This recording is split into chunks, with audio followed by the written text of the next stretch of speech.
Oh, Lando le kamikaze. Merci de venir nous voir, Lando.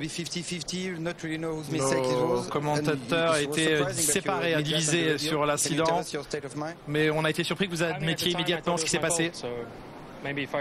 À ce moment-là, je pensais que c'était mon erreur. Peut-être que si je revois les choses, j'aurai une opinion différente, mais pour l'instant, je prends cette erreur pour moi et je m'excuse auprès de l'équipe. Vous étiez beaucoup plus rapide à un point de... Vous pensiez pouvoir rattraper Oscar et Kimi. J'ai essayé de le dépasser déjà depuis 5 tours, mais je n'y arrivais pas. C'était une défense correcte de sa part, oui, oui. Voilà, c'est fair play pour Lando Norris, les mots sont choisis. Ça, c'est votre point de vue, mais c'est vrai que Jacques, on vient vous voir parce que vous aviez un point de vue différent en course. Des autres, lui. Oui, parce que c'est facile depuis l'extérieur de voir vraiment ce qui se passe. Là, il faut comprendre la situation. Norris, il est dans la boîte de vitesse, donc il ne voit pas trop devant lui. Et il ne se rend pas compte que Piastri est en train de se décaler vers la gauche. Lui, tout ce qu'il a fait depuis le sortie du virage, c'est je vais le dépasser vers la gauche, il y a de la place.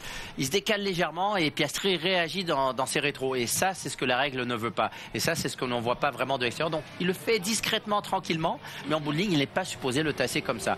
Clairement, Norris n'aurait pas dû aller vers la gauche.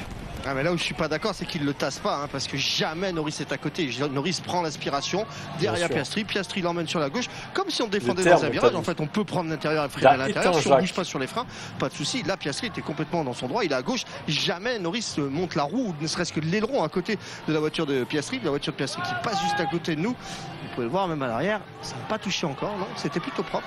Donc pour moi, non, c'est 100% Norris, mais c'est pour ça que c'est bien, parce qu'on a des avis différents. Oui. Oui, complètement, je ne suis pas d'accord parce que le pilote qui est devant doit réagir avant.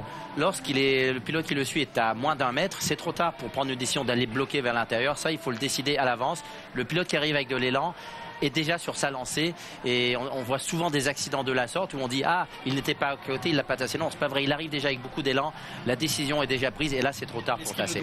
Est-ce qu'il ne doit pas céder à ce moment-là et accepter de lâcher l'accélérateur? Oui, mais c'est ça, on le voit, il se met. On a entendu qu'il avait légèrement lâché l'accélérateur, mais c'était trop tard déjà.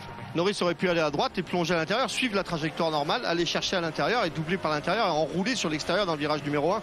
Sauf qu'il n'a pas fait. Il a choisi d'aller à gauche, Piastri a choisi d'aller à gauche, ils suivent. Et après, il le pousse un bassin.